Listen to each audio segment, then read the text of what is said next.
To make the familiar strange and the strange familiar is an approach taken by anthropologists and sociologists in fieldwork. Their aim is to bridge the them-us divide, drawing parallels between one culture and another, while also drawing attention to customs or behaviours that are noteworthy. But it's something we can use in business too. When launching a new product, for example, it helps to make it look familiar. It's no surprise that self-driving vehicles look like regular cars. To increase adoption of a new technology to help customers feel comfortable, manufacturers need to normalise what the product looks like. Apple used this technique when they launched their retail stores. While their stores were a new experience in retail design for electronics, they were also strangely familiar. Why? The stores were based on hotels, complete with someone to greet you at the door and a concierge station. A new experience was also a familiar one. And anytime you hear someone say they are the Uber of whatever, you know they are using familiarity to bridge gaps in understanding. And of course, advertising is built on making strange things seem familiar.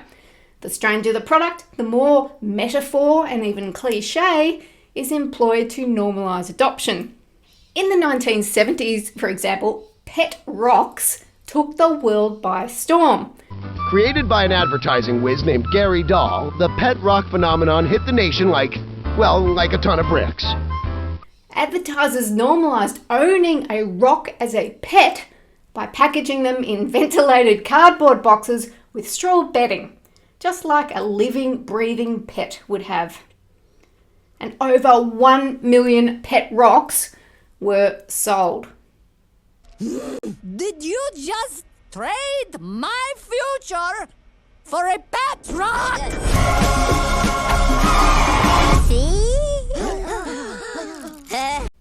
But it's not products or advertising I want to talk about today. It's presenting. Hi, I'm Bri Williams, the Behaviour Changer.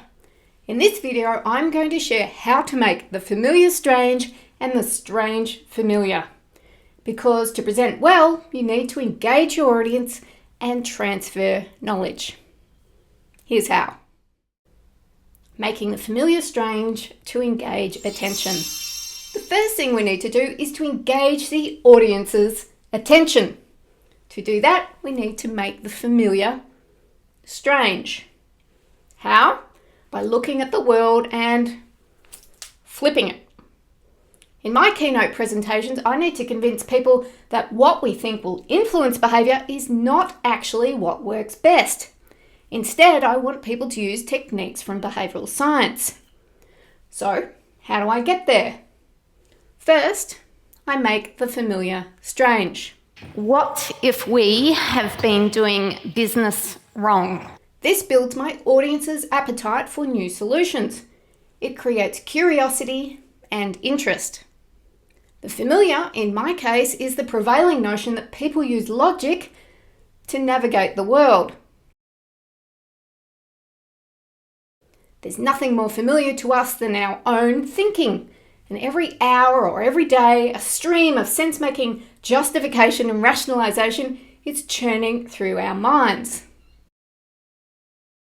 It is therefore very understandable that we think that's how our own decisions and those of others are made. So how do I make this strange? By using examples of where logic has failed. That might be a paved pathway through a park that gets ignored in favour of a grassy shortcut.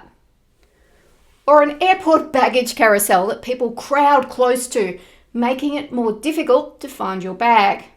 Or examples like this smoke detector.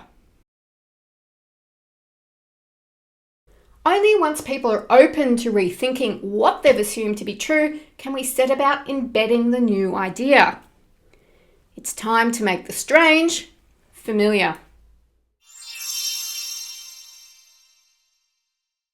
The strange that I want to make familiar is behavioural science. Sure, I could leave it as strange and the presentation might still be interesting. But unless I make it familiar, the audience won't integrate it into their lives. So, how do I make the strange science of behaviour familiar? 3 key ways. First, I use common language rather than scientific labels. Instead of System 1, loss aversion and choice overload, for instance, I talk about people being lazy, scared and confused. Language they'll feel comfortable talking about at both the dinner table and the conference table. Second, I developed a model that has easy shapes to draw. A triangle, some lines and a couple of circles. And third, to make the strange seem familiar, I ground the science in everyday examples that my audiences are grappling with. This ensures what we talk about is immediately relevant to them. So, when it comes to crafting your next presentation, ask yourself the following questions. What is the existing status quo? In other words, what is familiar? How can you turn this on its head and make it strange so they'll be interested? What is it you want them to do differently as a result of listening to you? How will you make this new and strange idea familiar enough that they'll not only remember it, but act on it too? Oh, by the way, how did I make the familiar strange and the strange familiar in this very clip? I started with examples of how Apple and self-driving cars have used familiarity. I then flipped the use in products and advertising to presentations, perhaps a strange concept, which hopefully piqued your interest.